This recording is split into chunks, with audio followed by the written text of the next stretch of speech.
precario equilibrio se ha venido abajo y hoy el gobierno Massa, digamos, asume con un mandato abierto, directo del gran capital. Y, digamos, el nuevo estadio todavía más grave de la crisis política que esto implica, se ve en un hecho importante que es la crisis de la oposición. ¿No? En los diarios dicen todo el tiempo, hay más crisis en Juntos para el Cambio que en el gobierno. Pero la crisis de Juntos para el Cambio, de Juntos para el Cambio, está directamente relacionada con esta crisis política y con el golpe económico que llevó a Massa al ministerio. ¿Por qué? Porque la gran pregunta que cruza la oposición es la siguiente. ¿Qué hace el radicalismo y el macrismo ante un gobierno que asume el programa del radicalismo y del macrismo? Cuando Massa da esa famosa primera conferencia de prensa, hace un llamado a la oposición y dice, bueno, esto tendremos que encararlo todos y la oposición también. Entonces se plantea, miren hasta dónde va la disolución del gobierno del Frente de Todos, que él deja insinuada una nueva coalición política. ¿Qué dice Massa en ese momento? Bueno, ahora a lo mejor pasamos a gobernar nosotros con una parte de los otros, con el PJ que no apoyaba el gobierno, con los gobernadores que lo apoyaban más o menos, y eventualmente con una parte del radicalismo y de los macristas que son más propensos a conversar con nosotros. Entonces ahí aparece Carrió armando todo ese despelote, ¿no es cierto?, dentro de Juntos por el Cambio, porque dice lo siguiente: nos están rompiendo Juntos para el Cambio. Se está armando una coalición oficialista, opositora, oficialista, macrista, que si logra sus propósitos ahora... Perdón, que andamos con los trenes, disculpe. Se está armando una coalición oficialista opositora que si logra prevalecer en sus objetivos nos desplaza en el año 2023. Y entonces, bueno, entra en ebullición, ¿no es cierto?, todo el escenario opositor. Hoy salió en un diario que en esta reunión que se hizo, en este Consejo de las Américas que se hizo ayer y antes de ayer, un funcionario norteamericano le dijo a uno de los argentinos que estaba, no sé si al embajador argentino en Estados Unidos, le dijo: armen la coalición de gobierno ya, ahora. Es decir, reclamó que se precipite ese cogobierno para dar cuenta, ¿no es cierto?, de todas las contradicciones y de todos los problemas que se están planteando en este momento. Entonces, ustedes se dan cuenta que detrás de todo este episodio, que yo lo retraté en los tarifazos, pero que uno podría decir, digamos, el papel de un gobierno que sale ahora a intentar controlar las contradicciones que no puede manejar a través de una escalada mucho más abierta contra los trabajadores. Y esto plantea un escenario de disolución política de las dos grandes coaliciones capitalistas. La del gobierno, que tiene, bueno, todo un bloque político en franco retroceso, y la de la oposición, que entiende que planteó la fractura y por lo tanto la deja eventualmente inhabilitada para después del año 2023. Cuando uno dice la fractura y la deja inhabilitada, también estamos razonando y considerando otros problemas que son importantes. ¿Qué significa esta coalición de Massa, los gobernadores, un sector del macrismo, del radicalismo? Esa coalición que se intenta conformar tiene como pilares a los gobernadores del PJ y por supuesto a la burocracia sindical. Es decir, los aparatos que van a intentar actuar con recursos, con regimentación, contra una respuesta de las masas. Y el gran capital pone una enorme atención en eso, porque los otros, Patricia Bullrich, Milei, digamos, los que quedan a la derecha de ese escenario, no tienen esa condición política para intentar colocarle un cepo a las masas.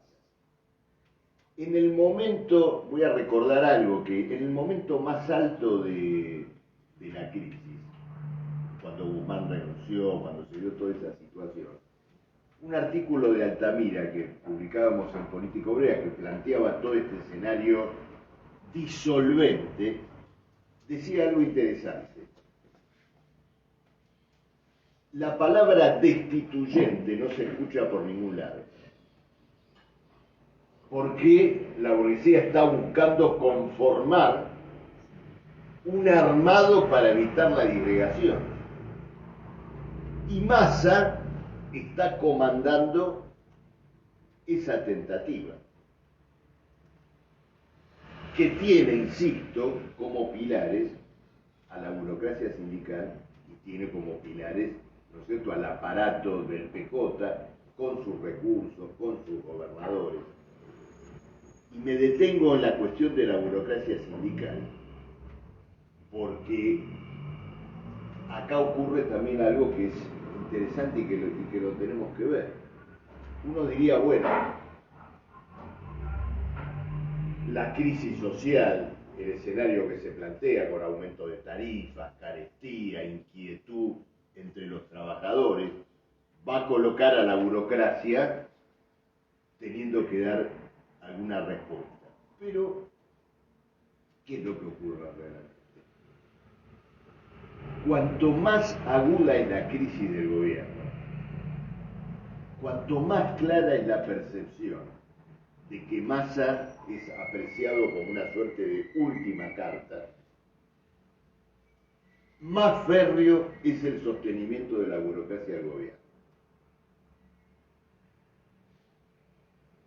Y esta es la línea que ha prevalecido en este tiempo, y esto es lo que explica, inclusive, este hecho que ha señalado todo el país de una marcha, la del 17 de agosto pasado, sin consignas, sin planteamientos, que inclusive ha dejado una crisis planteada dentro de la propia burocracia, porque quedó muy claro que habían salido a la calle nosotros sin ningún tipo de planteamiento desde el punto de vista de las reivindicaciones obreras.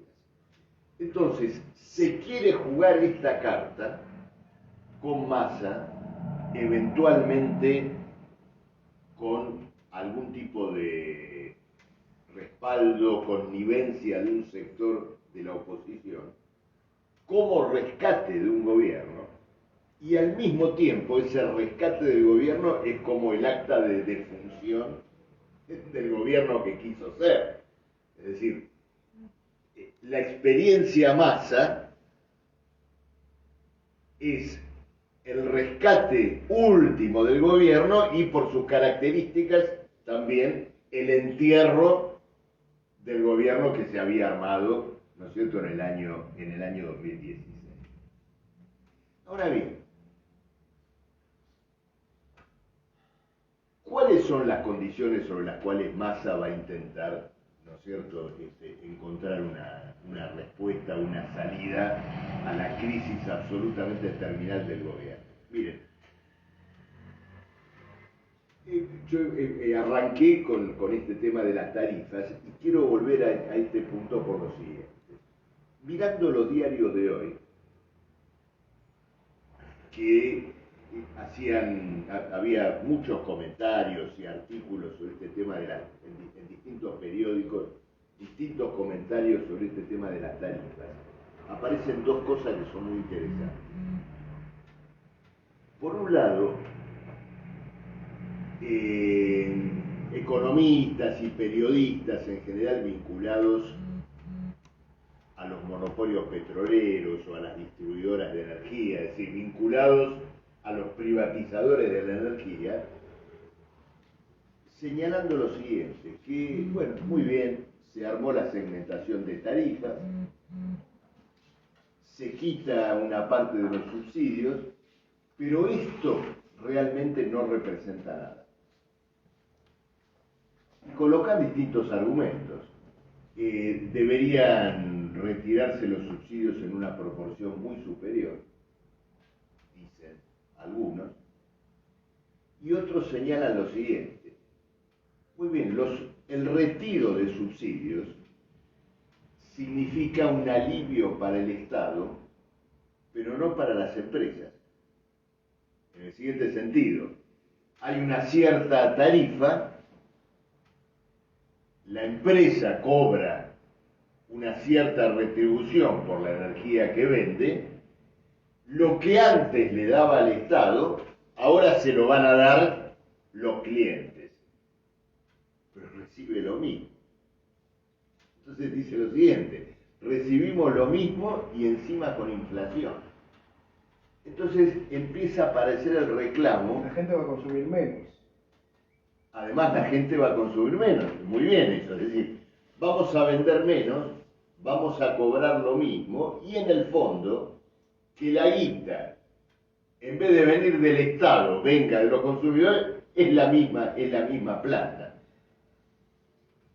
Ellos quieren el retiro de subsidios, de todos modos, porque uno diría, bueno, pero entonces ¿para qué querían que retiren los? Ellos quieren el retiro de subsidios por un motivo, porque son los subsidios de un Estado quebrado. Entonces lo reciben 2 meses después y tienen también el temor de que en algún momento ni siquiera lo puedan recibir. Entonces es como el negocio genuino, es el negocio sin subsidios, ¿no es cierto? Es decir, que provenga directamente del bolsillo de la población. Pero si la plata es la misma, entonces hace falta un tarifazo sobre el tarifazo. Es decir, además del aumento que reemplaza los subsidios, uno que compense la inflación y mejore la condición económica de las empresas petroleras o eléctricas. Es decir, que este zarpazo del gobierno, para los beneficiarios del zarpazo, no es suficiente. Y se está pidiendo otra cosa. Bueno, ese es un tipo de opinión o de comentario que todos los diarios de hoy reproducen a través de, voceros directos o indirectos de las grandes empresas. El otro comentario que aparece en los artículos es el siguiente. La enorme preocupación de los funcionarios de que se desate una rebelión popular, no por los próximos aumentos, sino por los que ya se implementaron. Y entonces dice una cosa interesante, dice, esta segmentación, todo es tan rebuscado, tan complicado, tan entrevesado, que ya no sabemos realmente cuánto va a pagar una familia.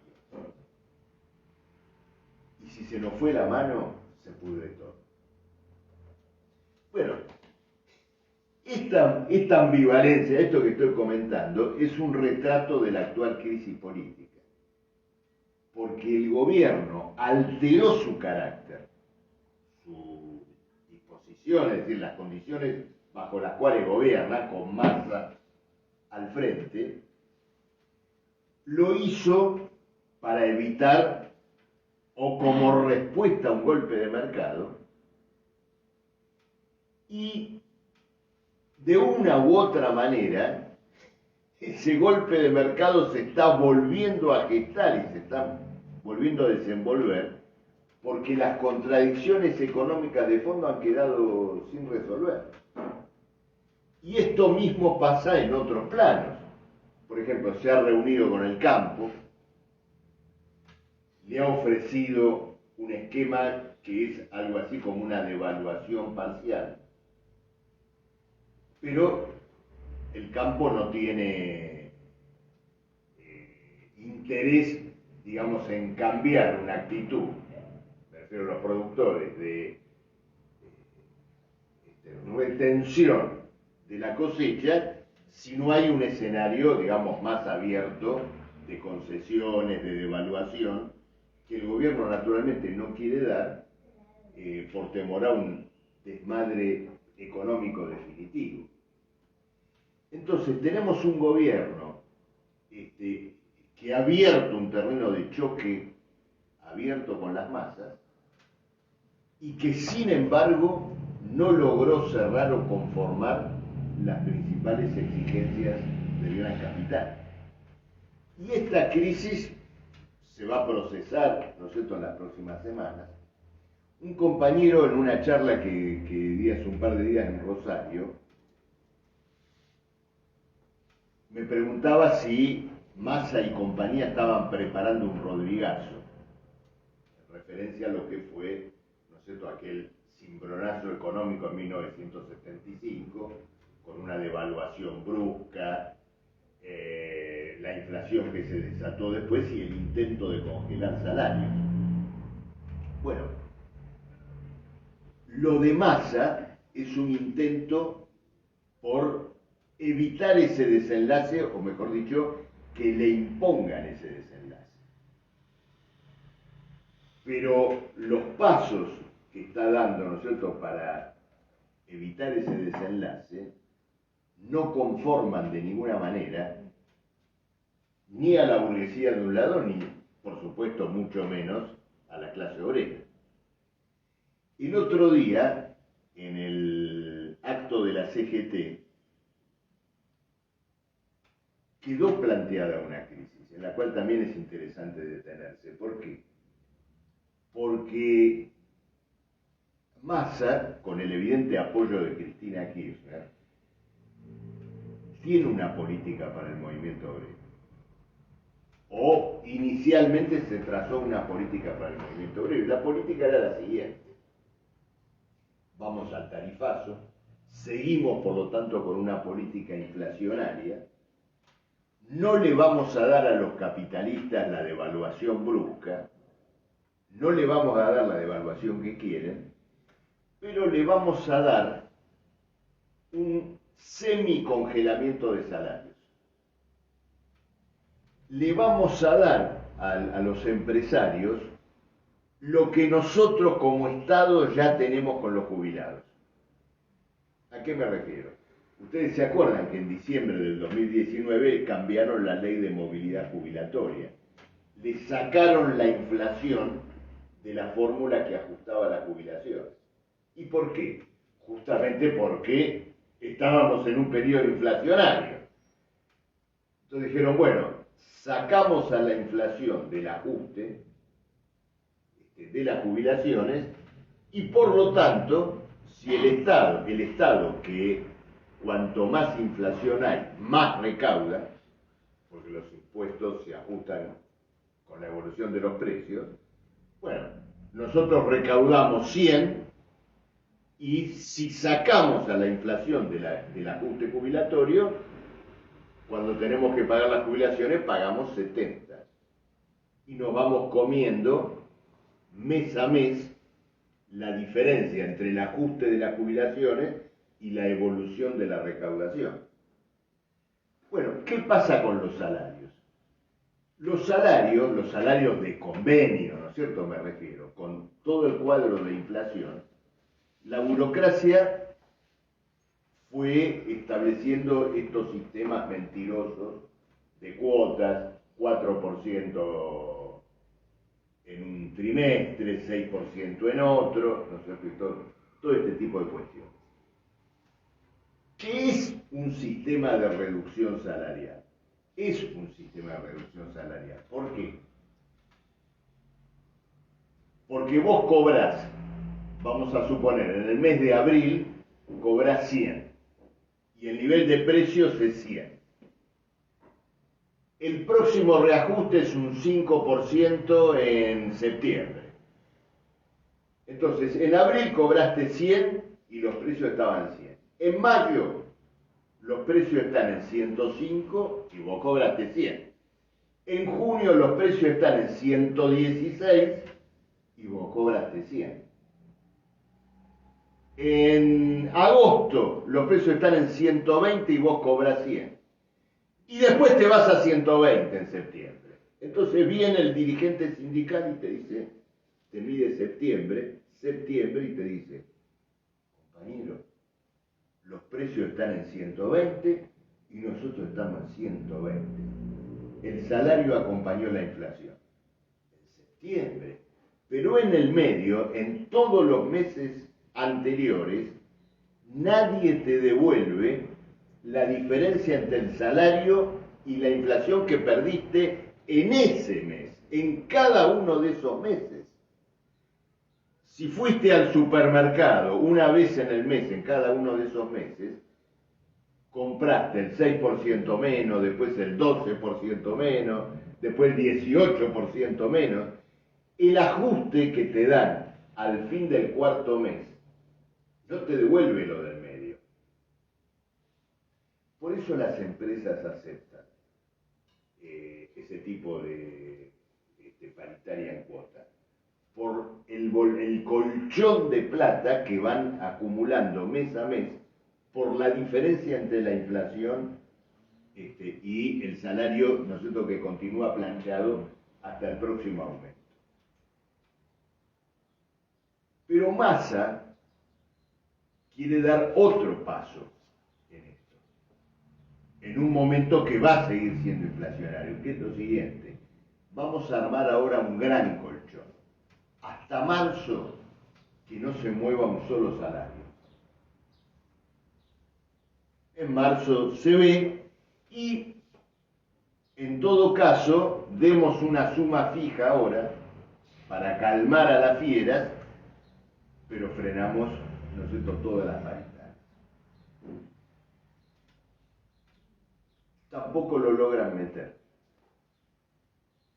Tampoco lo logran meter porque es muy claro que el clima que se vive en las fábricas, en los lugares de trabajo, que ya hoy se expresa en huelgas docentes que se están dando en 10 provincias del país. Santa Fe va ahora a un paro de 24, 48 y 72 horas en las próximas semanas. Y bueno, que el otro día la burocracia fugó hacia adelante con el tema y dijo, una parte quiere suma fija y la otra quiere que sigan las paritarias. Bueno, queremos la suma fija, pero defendemos también las paritarias. Por supuesto, sin hacerse cargo de las medidas de lucha que había que tomar, ¿no es cierto?, para defender las paritarias. Pero patearon la crisis hacia adelante. Así como el tarifazo no le sirve a la burguesía, como veíamos recién, la política salarial tampoco logra, ¿no es cierto?, ninguna aceptación dentro del movimiento obrero. Entonces, esto, digamos, o va a un choque abierto con el movimiento obrero, o va a una crisis política, en el sentido de que Massa, si no cumple con el mandato de los que movieron el dólar para que la suma, Massa pasa a ser otro Guzmán u otra Batakis. Y no lo va a hacer, no va a ser otro Guzmán u otra Batakis, porque tienen claro que es una carta final. No se puede regalar, no se puede entregar fácilmente. Y por lo tanto, si hay que dar un viraje, inclusive a medidas más abiertas contra la clase obrera, la va a hacer el propio Massa. Porque hay claridad, digamos, del punto de deterioro al cual, ¿no es cierto?, ha llegado absolutamente toda la crisis política. Para los trabajadores, para los socialistas revolucionarios, es muy importante ver la demolición de un gobierno peronista. Después de todo lo que se dijo sobre el kirchnerismo, su significado, sus posibilidades políticas, bueno, esto ha terminado en manos, es decir, el gobierno peronista kirchnerista ha terminado en manos de un agente del Departamento de Estado norteamericano para llevar adelante una política de carácter macrista y, por supuesto, con una clara retirada del kirchnerismo, de Cristina, que con su silencio avala todo lo que está ocurriendo y pone de manifiesto que no tiene nada, ninguna otra carta que ofrecer. La crisis política ahora suma el pedido de condena a Cristina Kirchner que va a salir el lunes. Y que va a constituir de alguna manera podríamos decir, el corralito político que la burguesía en un sentido general ya le ha puesto a Cristina. En el sentido de que cualquier movimiento político que haga de ahora en adelante tiene como límite, ¿no es cierto?, la espada de Damocles de una condena a 15 años o lo que fuera, ¿no es cierto?, que le pida ahora la Fiscalía. Entonces, tenemos este escenario de derrumbe del peronismo, derrumbe del kirchnerismo, que tenemos que ver, ¿no es cierto?, como parte de esta escena. Compañeros, nosotros no podemos ver de ningún modo esta crisis si no la insertamos en el escenario más general de la crisis mundial. En la Argentina ha habido crisis de enorme magnitud, pero nunca antes se había conjugado con un escenario mundial de las características que tenemos hoy. Cuando empezó esta guerra en Ucrania entre Rusia y la OTAN, nuestra corriente sostenía un debate con otras corrientes de izquierda, por ejemplo, sobre el alcance de esta guerra. Si es una guerra en Ucrania, si es una guerra local, si es una guerra de defensa nacional ucraniana contra la invasión de Rusia. Bueno, nosotros siempre sostuvimos que se trataba de una guerra de alcance mundial. Y para esto no importaba o no era lo sustancial discutir lo que llamaríamos la geopolítica de la guerra. Es decir, ¿dónde hay guerra? Mirá, cuando haya guerra en más de 5 frentes de batalla, la vamos a declarar guerra mundial. No es eso lo que está en discusión. El problema es cuál es el significado estratégico de la guerra. Y el significado estratégico de esta guerra es que entró en crisis el orden mundial que se intentó pergeñar después que se disolvió la Unión Soviética y que la restauración capitalista, en lo que habían sido los estados obreros, asumió un rumbo desatado. 1989, 90, 91, la caída del muro de Berlín. Lo que tenía que ser una salida a la crisis capitalista, a la sobreproducción mundial, al exceso de capitales, y la gran expectativa de todo aquel proceso fue encontrar en Rusia, en China, en Europa del Este la vía de salida a esas contradicciones capitalistas. Hoy esas contradicciones se han vuelto en contra del propio capitalismo, del propio sistema capitalista, en la medida que la restauración del capital en Rusia y sobre todo en China convirtió a los estados donde se había expropiado el capital en rivales capitalistas del propio imperialismo. y por lo tanto la lucha por el acaparamiento de mercados, por la reasignación capitalista del mundo, ha cobrado un vigor, digamos, una virulencia todavía mayor a la que existía antes de que se disolvieran la URSS o China. Y entonces, ¿cuál es la salida a esa contradicción?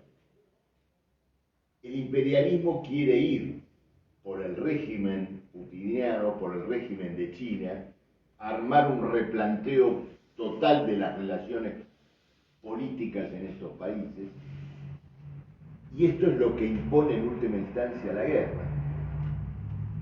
Naturalmente, uno puede decir lo siguiente: bueno, esto es tu hipótesis, pero esto que yo decía, que la guerra es mundial por su alcance. Uno puede decir, bueno, es mundial por su alcance, pero si al cabo de un tiempo no hay guerra en ningún otro lado, vas a tener que aceptar que finalmente era una guerra en Ucrania. Bueno, lo que estamos viendo es otra cosa.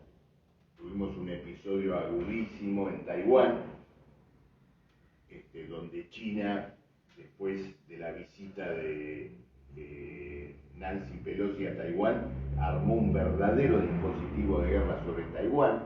Se ha reabierto toda la virulencia en Medio Oriente. Está en discusión el papel de Irán, de Arabia Saudita, de la propia Israel, ¿no es cierto?, en el desenvolvimiento de toda esta crisis. Entonces tenemos indudablemente una crisis mundial que vino precedida por una pandemia y que no se puede separar de ella, porque coloca el problema del agotamiento del capitalismo en un plano superior. Por un lado, y en relación a la pandemia, la incapacidad del régimen social capitalista para alcanzar una convivencia entre el ser humano y el medio ambiente, y por el otro lado la guerra, planteada a una escala todavía superior, cuando ya existen instrumentos letales de características absolutamente feroces para llevar adelante matanzas masivas con las armas nucleares, bueno, colocando o interpelando sobre la propia supervivencia humana en el planeta, a raíz de la supervivencia de un régimen social, del capitalismo. La guerra va a ser y ya es un factor de acentuación de la crisis política en la Argentina, porque pensar que la Argentina va a tener una salida económica de la mano de un agente del Departamento de Estado ignora que América Latina ya es hace tiempo un campo de disputa entre China y Estados Unidos. Y luego coloca también otros problemas que están planteados en la Argentina, como por ejemplo el de su deuda colosal, en el plano de una cuestión mundial, porque debe haber en el mundo una treintena de países con crisis de deuda a la altura de la Argentina, y el escenario también relativamente novedoso de una inflación mundial tiene que ver con que incluso el patrón monetario preferido o elegido principalmente, que es el dólar, también han entrado en un proceso de desvalorización, es decir, que hay una disolución monetaria, ¿no es cierto?, de alcance general. Y a diferencia de guerras, por ejemplo, de la Segunda Guerra Mundial, que estalló después que sectores fundamentales de la clase obrera, como la clase obrera alemana, la clase obrera italiana, recibieron una derrota con el fascismo, con el nazismo, acá tenemos el estallido de una guerra mundial en un cuadro en el cual las masas no han recibido de ningún punto de vista esa derrota. Y entonces, ¿qué escenario tenemos? Que la guerra va acompañada de rebeliones populares, como ya ocurrió en Sri Lanka, pero siguiendo también un hilo conductor que atravesó toda la pandemia, desde la gran rebelión norteamericana contra la violencia racial hasta Chile, Ecuador o Colombia. Entonces, este escenario, ¿qué responsabilidades le plantea a la izquierda revolucionaria? En primerísimo lugar, actuar en la comprensión de este escenario que estamos colocando acá. La Argentina no está recorriendo una crisis rutinaria, no está viviendo los escarceos previos o característicos de una nueva elección, sino que está procesando esta crisis nacional y mundial. La cuestión del socialismo, la cuestión de una salida obrera a esta crisis vuelve a plantearse a escala internacional, incluso cuando sus eventuales portadores la han descartado. Yo hablaba antes de una paradoja de que la CGT, cuanto más crece la crisis social, más se aferra al apoyo al gobierno, consciente que es la última carta de este gobierno al cual apoyar. La izquierda mundial vive algo no igual, pero parecido en el siguiente sentido. Cuanto más agudas son las condiciones catastróficas que atraviesa el capitalismo, pandemia, guerra, cesaciones de pagos, crisis políticas, más se aleja de su objetivo estratégico, al cual virtualmente ha abandonado. Miren, en el periódico hemos comenzado a reflejar, el otro día salió un artículo sobre esto. Ustedes todos tenemos presente la rebelión chilena de octubre del 2019, un proceso político colosal que desembocó en la convocatoria a una asamblea constituyente que provino del propio reclamo de la rebelión. El sentido de la asamblea constituyente era el desmantelamiento del régimen social y económico que había dejado el pinochetismo. Las jubilaciones privadas, la salud privada, la educación con aranceles, la regimentación y represión sindical. Bueno, el reclamo de asamblea constituyente era tirar abajo, ¿no es cierto?, todo ese régimen. Entonces se redactó una constituyente, y en esa constituyente hay muchos constituyentes de izquierda. Bueno, y una fracción de esa izquierda finalmente ganó las elecciones. La constituyente que se votó tiene cada 4 frases la palabra identidades, diversidades, respetos de género, igualdad. Palabras, inclusive uno lo lee y es redundante porque hay cosas que están repetidas. Pero prohíbe las huelgas en la salud, en la educación y en el transporte, con el argumento de que son esenciales.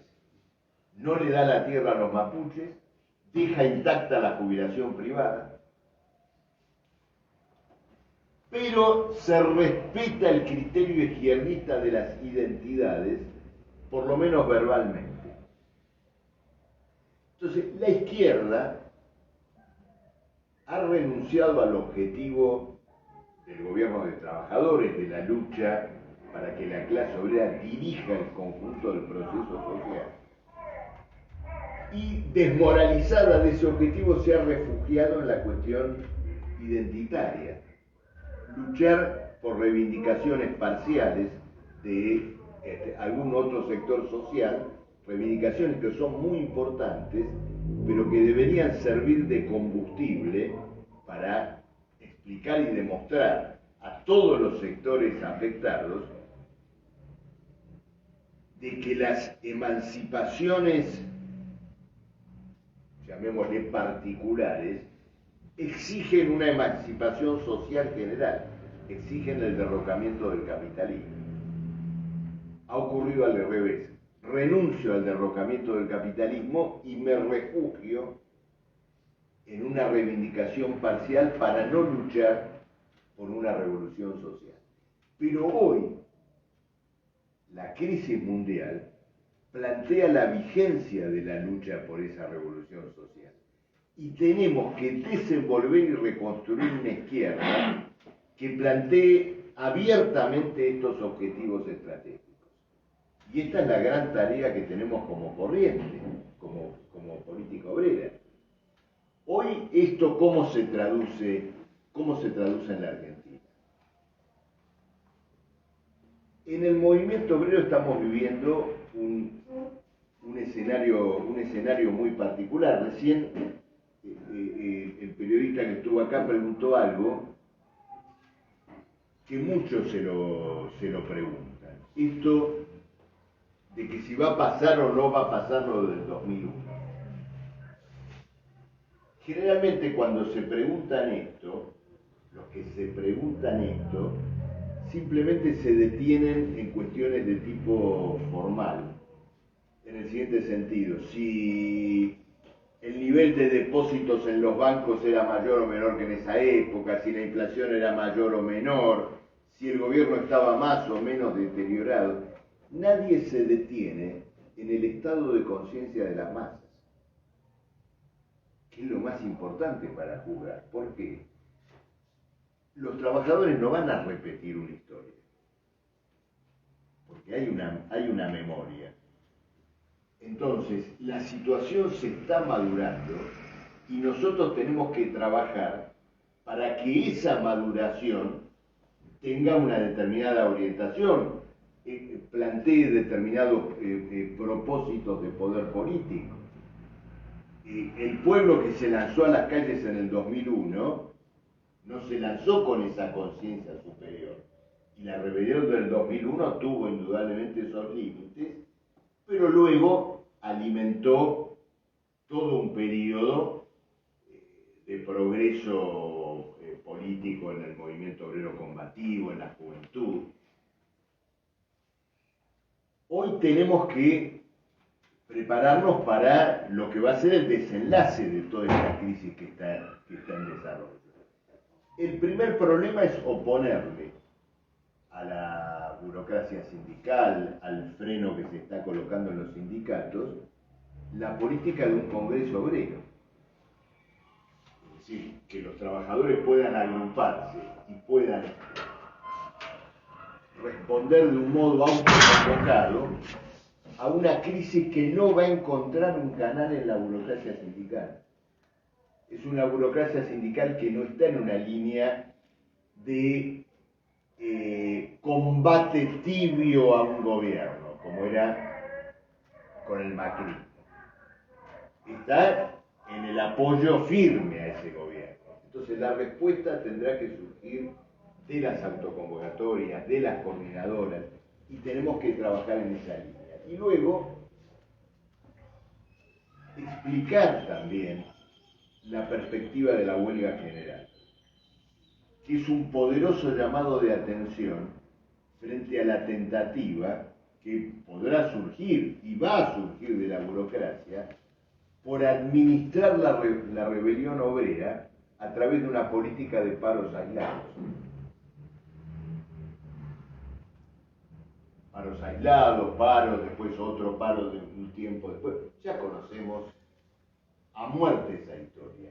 Y la ruta que han seguido las grandes rebeliones continentales de los últimos años, Colombia, la propia Chile, ha sido la de la lucha autoconvocada y la huelga general.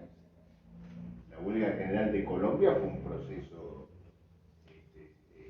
absolutamente extraordinario, prolongado, y naturalmente desembocó en una gran crisis política que sufrió los límites de la dirección de esa huelga general. Pero la respuesta a la crisis del viejo Estado derechista de Uribe fue efectivamente una huelga general.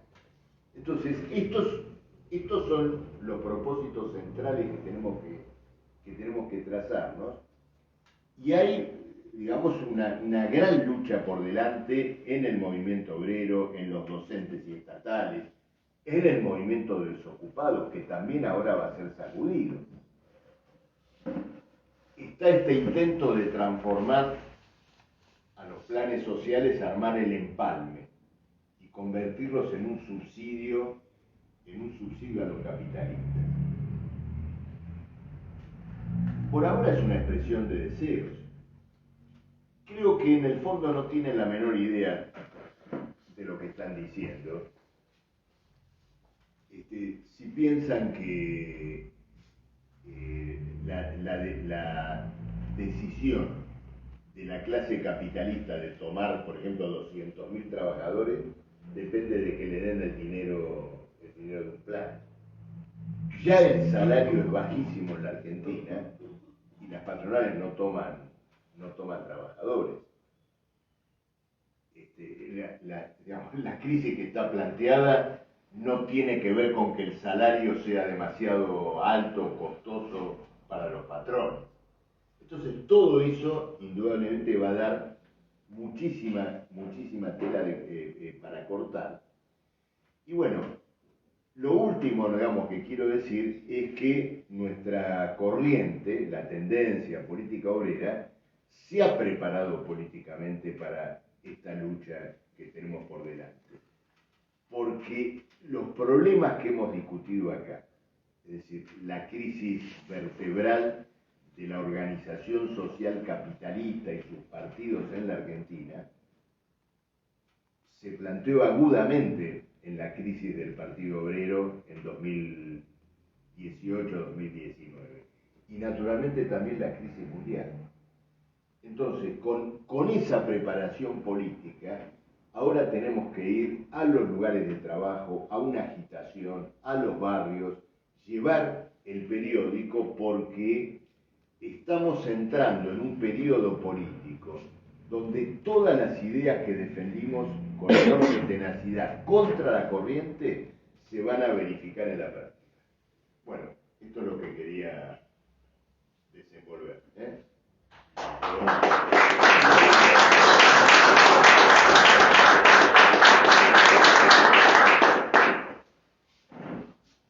Bueno, está abierto, digamos, la palabra para que quiera preguntar o agregar algo. Una pregunta, si puede ser.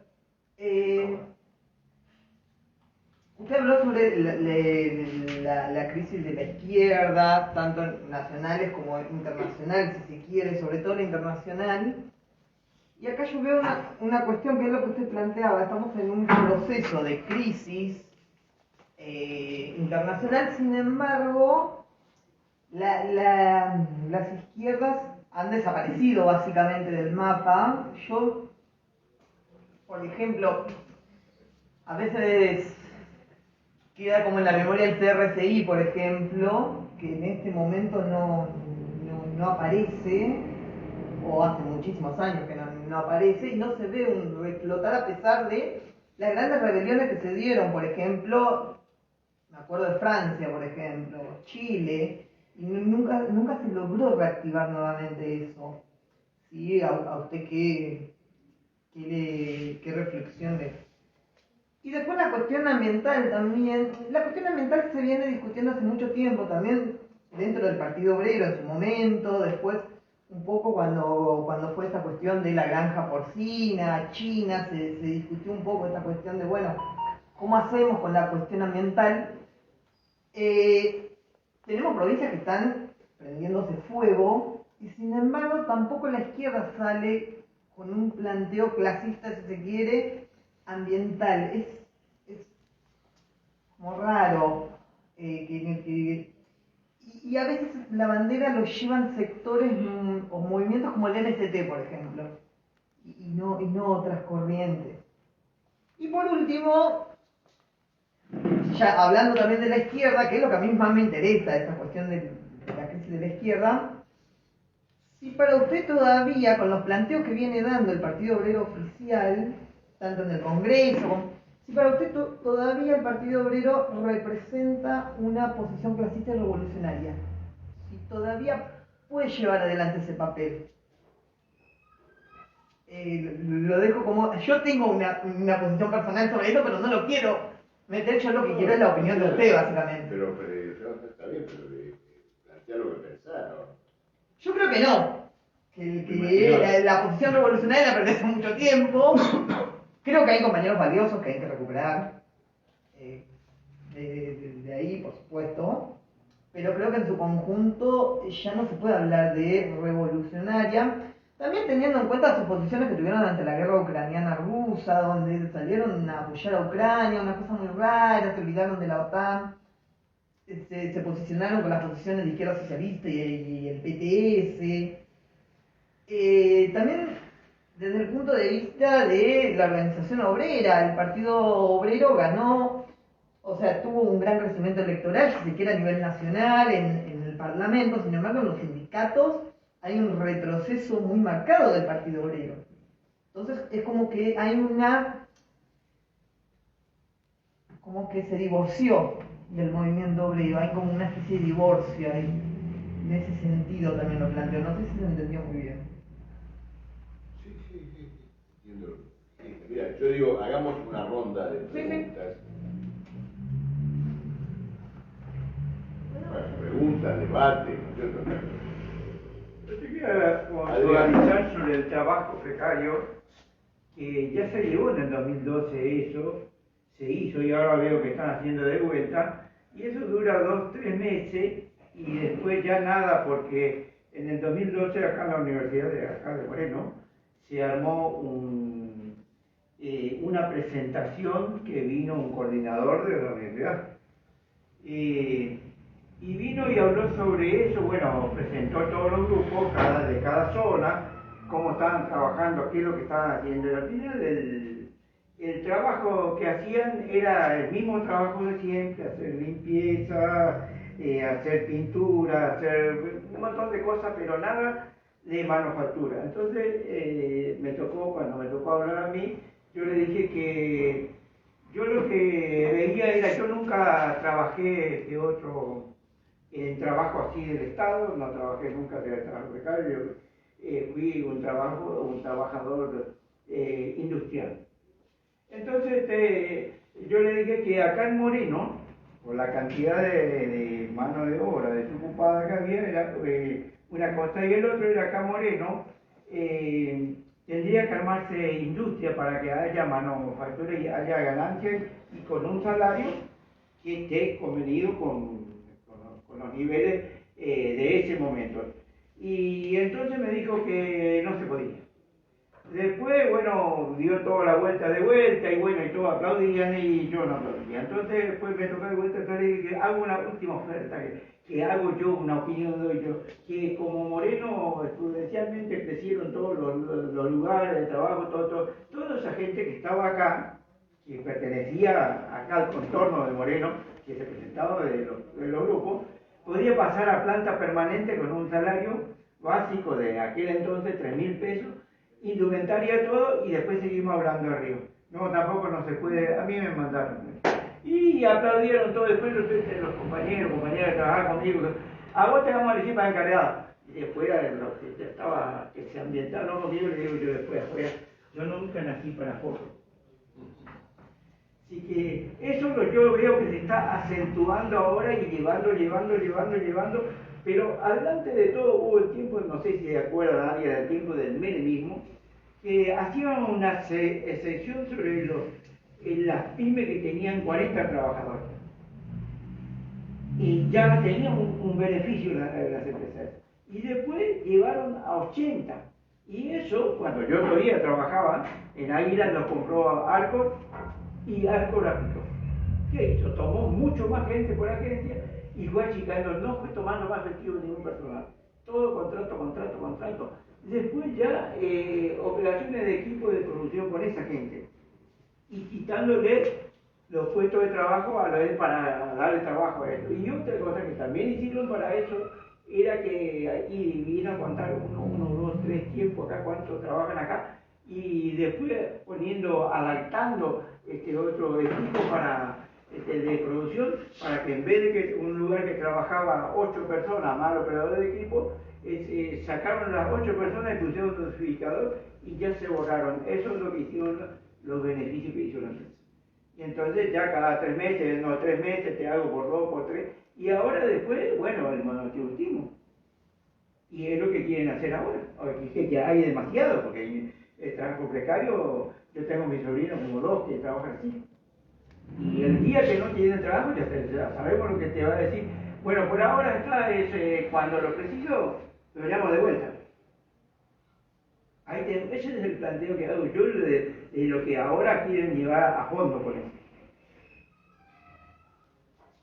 Adriana, ¿vos querías Sí, Adriana. Sí, yo quería preguntarte, ayer hicimos una actividad en el ferroviario con mi compañera y una de las trabajadoras que nos decía a nosotros más que nada, que digamos era peronista, se reconoció como peronista. Una de las cosas que a mí nos dijo ayer era que, bueno, Massa era igual que Macri, ¿no? O que era peor que Macri. Entonces hoy yo pensando en lo que pasa en sanidad, como esto que relataste vos de marzo, a partir de marzo nosotros nos levantaron la paritaria y a partir de marzo de ahí son los 5%, 9% que van a tener. Entonces, me parece a mí que es un método de todo junto, como decimos nosotros, meterse en la clase trabajadora, porque lo vemos en los ferroviarios, lo vemos en sanidad, yo soy enfermera de los sistemas de salud, también veo cómo se va metiendo en este momento el Frente Renovador, cuando estaba más en el Frente Renovador, que cae, y también ahora cómo se va metiendo. La pregunta concisa es cómo podemos nosotros, cuando hacemos las actividades y demás, en qué consignas, aparte de lo que ya sabemos, una asamblea, una huelga y demás, cómo podemos explicarle al trabajador esta infiltración que tiene los partidos burgueses, digamos. ¿Cómo lo podemos llevar a la práctica con nuestras consignas? Aparte de, ya te digo, de proponerle la huelga general, las asambleas, todo lo que siempre proponemos. Yo lo veo mucho en salud, sanidad, por ejemplo, en marzo se adelantaron, nosotros teníamos paritaria en junio, se adelantaron a marzo y a partir de ahí, de marzo, del corte en acá, el 5%, los 9% es en marzo, no es como anteriormente que se iba aumentando el índice en el sueldo básico. Directamente todo el porcentaje se quedó en marzo. Y en un año, ese 59% que hubo, se va a hacer con el salario básico de marzo, no llegamos, es decir, estamos más bajos que la inflación todavía. ¿Y cómo crees que yo puedo, o nosotros podemos, como militantes de política obrera, explicarle esta situación al trabajador, que no es de militancia o incluso más que nada? Yo me encuentro mucho con los títulos, ¿no? Con los dos sistemas de salud y también acá en ferroviario, la actividad que hacemos, nos asesoramos con esto. Pero decimos del ciclo. Izquierda socialista Creo que es alguna activista digamos, son los trabajadores. Nosotros nos bajamos en las estaciones y vamos hablando por los arquitectos. Y en el sanidad tengo MST en los dos sistemas de salud. Es decir, a mí lo que me cuesta mucho es eso. Obviamente, todos tenemos el tema de las asambleas, pero a mí me interesaba mucho esta cosa de los partidos burgueses, ¿no? De cómo se van infiltrando y cómo le podemos demostrar. A mí me sirvió mucho eso que vos dijiste recién de paritaria, cómo se puede llegar a hablar. Porque en realidad sí, la paritaria se dice de reapertura, pero en realidad, por ejemplo, creo que no. Acá tenemos en la zona muchas clínicas que están quebrando, la constituyente, acá creo que tiene también una,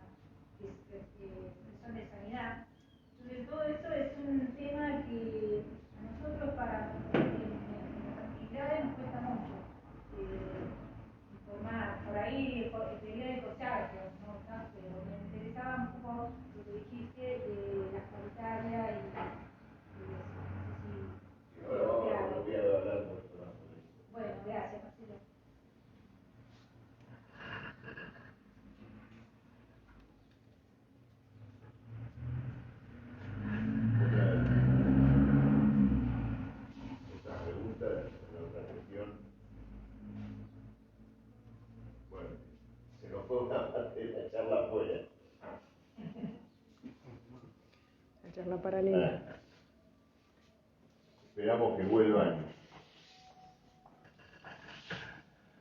Yo tenía una pregunta para hacerte. Dale, dale. La izquierda generalmente en los últimos tiempos le ha dado mucha bola a lo que es la política libertaria y todas estas figuras o figurones que han salido. Nosotros muchas veces nos preguntan, ¿no? Hay un debate sobre, ¿existe la posibilidad, por ejemplo, de que un tipo como Milei llegue al poder? Y es una discusión. Nosotros la otra vez discutíamos y decíamos, bueno, la burguesía argentina, un tipo que te dice que si te vas a fundir no le va a dar un mango, yo creo que lo apoye mucho. Pero había otros que decían que sí. Entonces, la pregunta básicamente es esa. Si con lo que él pregona abiertamente como un loco en la televisión o en los medios de comunicación, en un clima que no sea de absoluta represión en el medio de un escándalo total de la política argentina, o sea, si se llega más o menos a las elecciones con cierta tranquilidad, ¿existe la posibilidad de que estos tipos puedan acceder?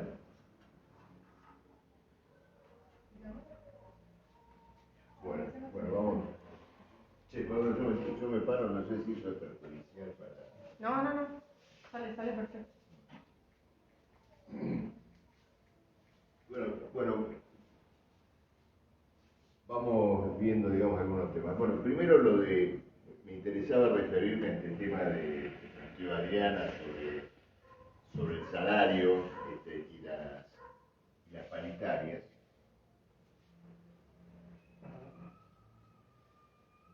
Cuando llegamos a un nivel de inflación como el que se está sosteniendo hoy, empieza a plantearse el problema del ajuste mensual de los salarios.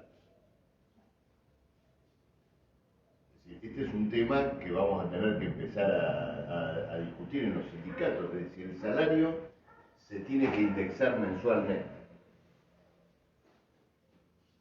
Con la inflación del mes de julio, 7,4%, el que gana 100.000 pesos perdió 7.400 pesos.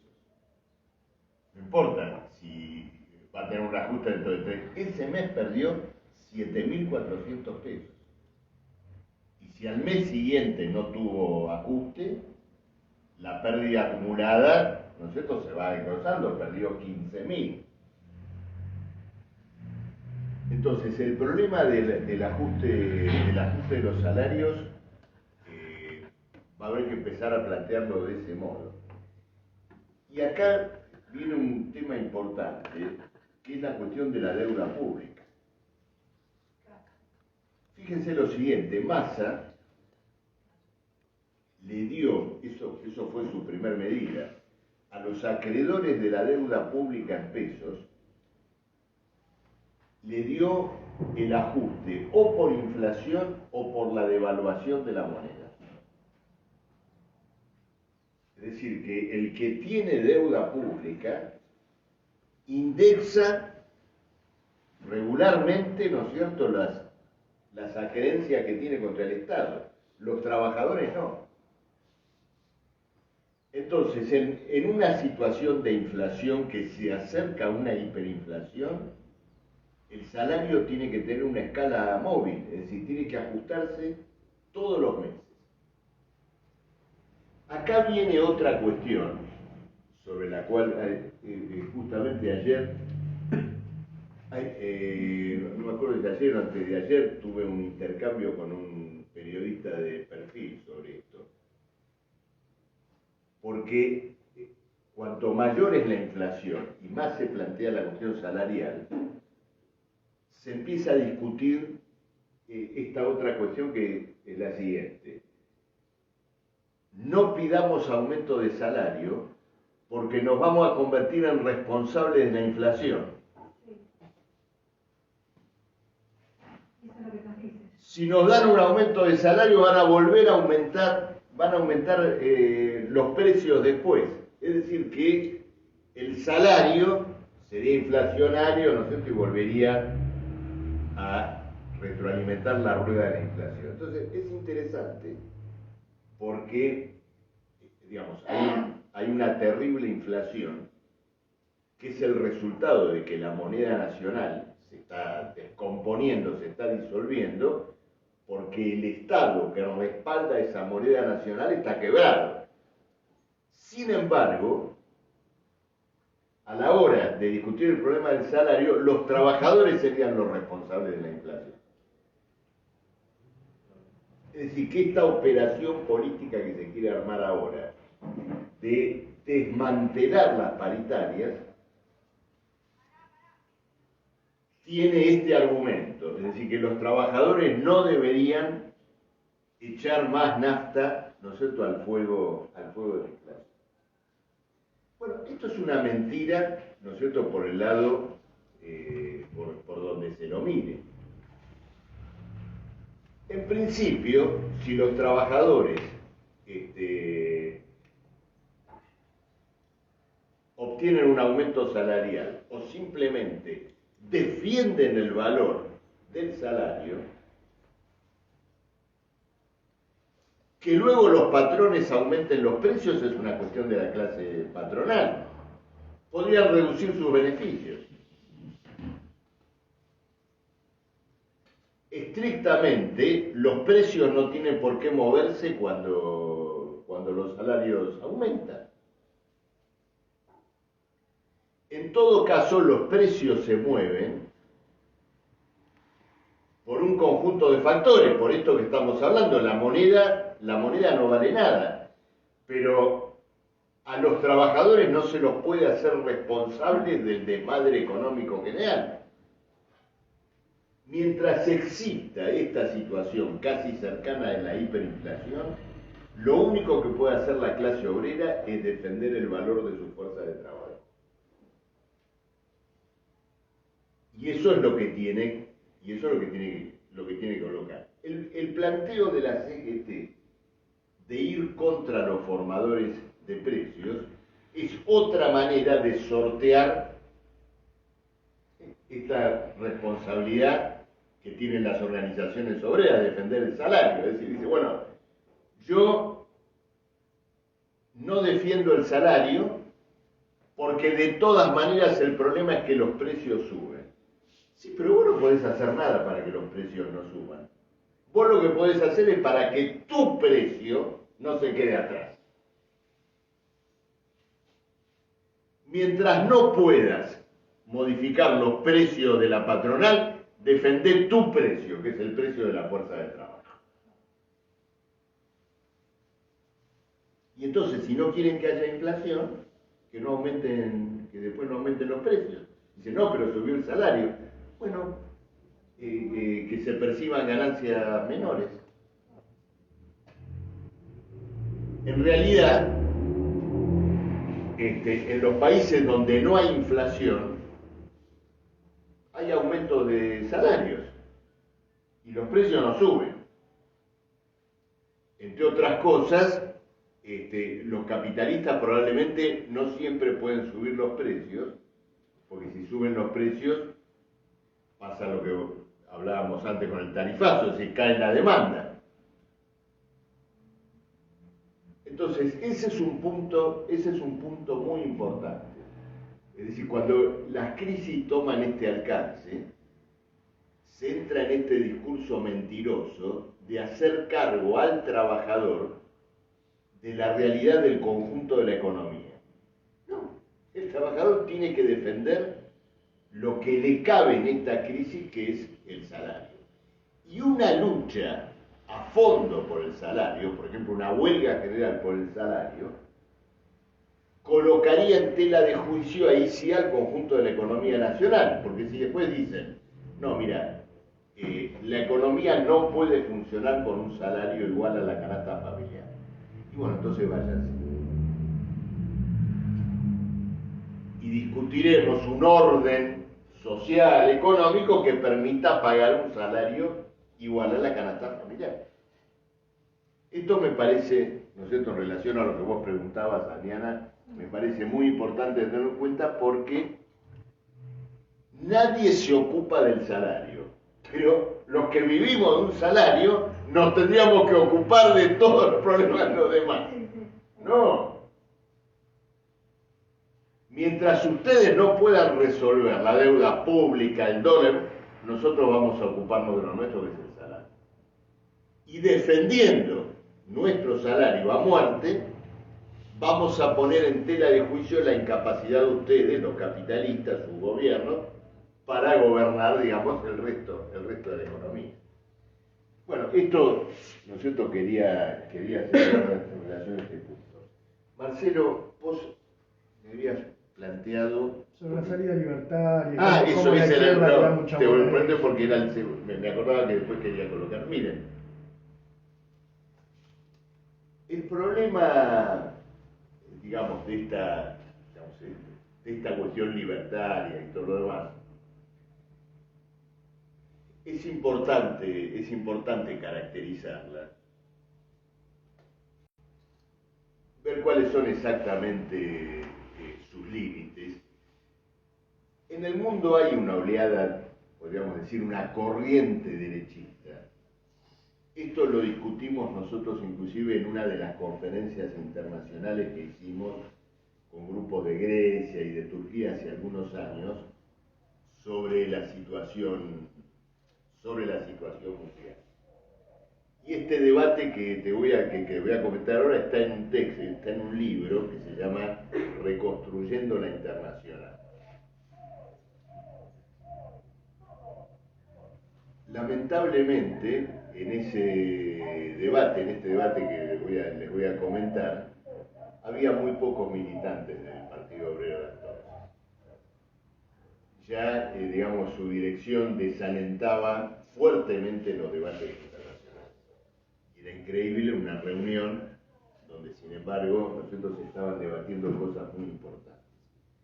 Y allí tuvimos un debate sobre este problema del fenómeno derechista, en ese momento todavía no como fenómeno libertario, pero ya existía, digamos, una corriente. Los Le Pen y compañía. Sí, una corriente de este tipo, Orbán en Hungría, bueno, este tipo de fenómenos, los antiglobalización, anti-Unión Europea, ¿no es cierto? Este tipo de elementos. En realidad es una corriente derechista que es por un lado del fracaso monumental de las experiencias políticas en manos de las fuerzas tradicionales, del centro derecha, de la socialdemocracia en Europa. Bueno, y como resultado, digamos, de ese gran fracaso han aparecido, ¿no es cierto?, estas expresiones. Nunca nos tenemos que olvidar de lo siguiente, la expresión más avanzada o el que llegó más lejos en esta tentativa fue Trump, en última instancia. Porque hasta tal punto, digamos, había una corriente que finalmente nosotros lo tuvimos atrás.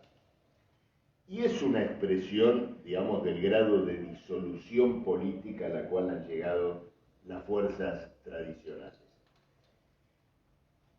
Ahora, en una buena medida, toda esa corriente se ha, no sé cómo decirlo, no sé si la expresión correcta es cocinado en su propia salsa o ha chocado con sus límites. ¿Por qué motivo? Porque, digamos, a la crisis del mundo capitalista globalizado le ha opuesto la autarquía económica, la antiglobalización. Pero todo eso para el capital no es una salida. Hoy no podría funcionar el capitalismo mundial sin una internacionalización. Y es más, quiere llevar sus fronteras cada vez más lejos y quiere que la penetración capitalista en Rusia y China no tenga intermediarios. Entonces, busca, ¿no es cierto?, ir hacia atrás en la rueda de la historia cuando el capital, ¿no es cierto?, procura extenderse. Luego, son corrientes que podríamos decir protofascistas, fascistoides, fascistas en grado de tentativa. Pero el fascismo como régimen es otra cosa. exige, digamos, en primer lugar, movilizar a la clase media desposeída, desclasada, movilizarla realmente contra la clase obrera. Bolsonaro no lo logró en Brasil. No hablemos de Milei porque no tiene evidentemente ese alcance, ¿no es cierto? Es decir, tendría que llevar adelante, digamos, una movilización de ese tipo. Y luego es interesante la observación que vos hiciste sobre este tema del rescate de los capitalistas y todo lo demás. Yo no sé si Milei va a llegar a presidente o no, nunca te diría jamás va a llegar o cosas por el estilo, pero si llega, va a rescatar a los capitalistas.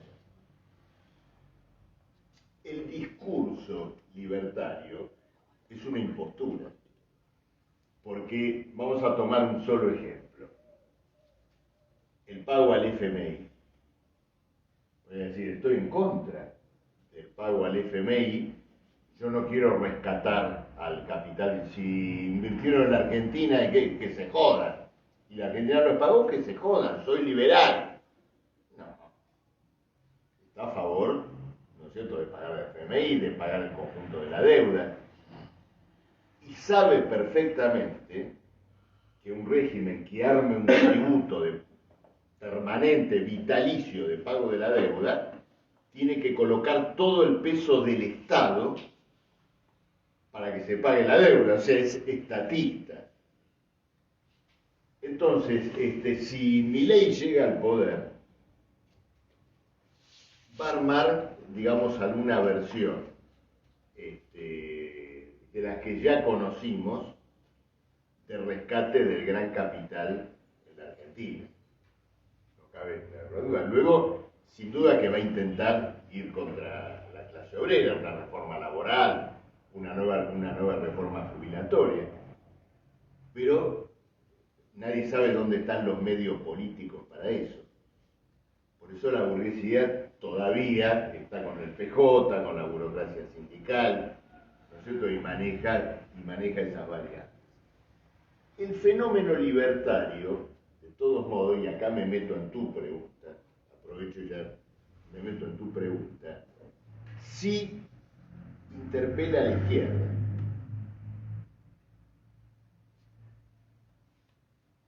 ¿Por qué motivo? Porque hay algo del método de agitación política sobre la cual la izquierda debería preguntarse. Porque en la actuación, digamos, de este tipo de corrientes, aparece una agitación política en términos de poder. Y las ideas, ¿no es cierto?, más estrafalarias y todo demás, se formulan con todo desenfado, en forma, ¿no es cierto?, completamente abierta, con la convicción de alguien que no está discutiendo simplemente ocupar 2 escaños en el Parlamento, sino una transformación de características generales, reaccionarias. Y han llevado adelante ese planteo sobre la base de una agitación y de una propaganda.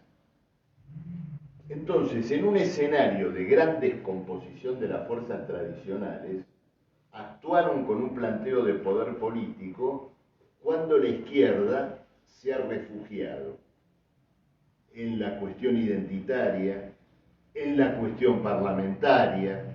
Bueno, eso es algo que tiene que ser observado, indudablemente.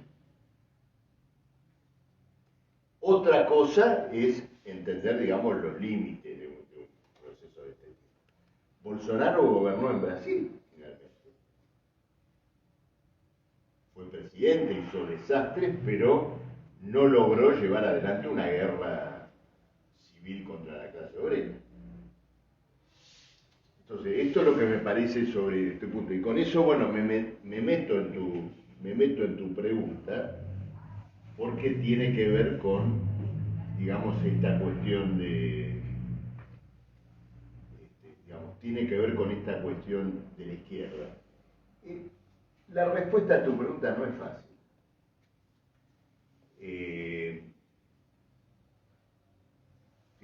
es importante en un momento reconocer que hay preguntas que no son fáciles, porque nosotros finalmente estamos viviendo la historia, reaccionamos ante la historia y tratamos de tener. Entiendo que, por ejemplo, la formación de la tendencia en el Partido Obrero fue una reacción de izquierda o revolucionaria frente a una crisis política, a una crisis partidaria. Pero para responderte cabalmente habrá que juzgar las cosas, ¿no es cierto?, con un horizonte de tiempo más amplio. De todas maneras, te voy a dar voy a intentar una respuesta, podemos decir, de largo alcance sobre lo que vos preguntabas.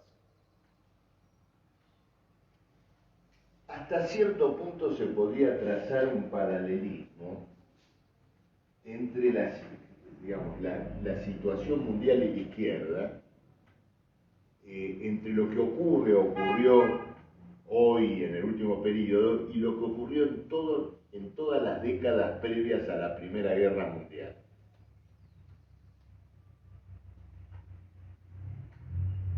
Después de, yo te diría, en las últimas 3 décadas, digamos, del siglo XIX, el capitalismo vivió un desarrollo impetuoso. Fue la época en la cual, la gran industria desenvolvió un conjunto de inventos, la electricidad. La idea del capital de Howard sería. Claro, la electricidad alcanzó un desarrollo fantástico, el petróleo, luego la industria automotriz, la industria automotriz por lo menos en sus premisas, ¿no es cierto? La gran industria automotriz vino después, pero digamos en todo ese periodo, en el socialismo internacional afloró una corriente que realmente terminó siendo mayoría, que dijo lo siguiente: nos tenemos que...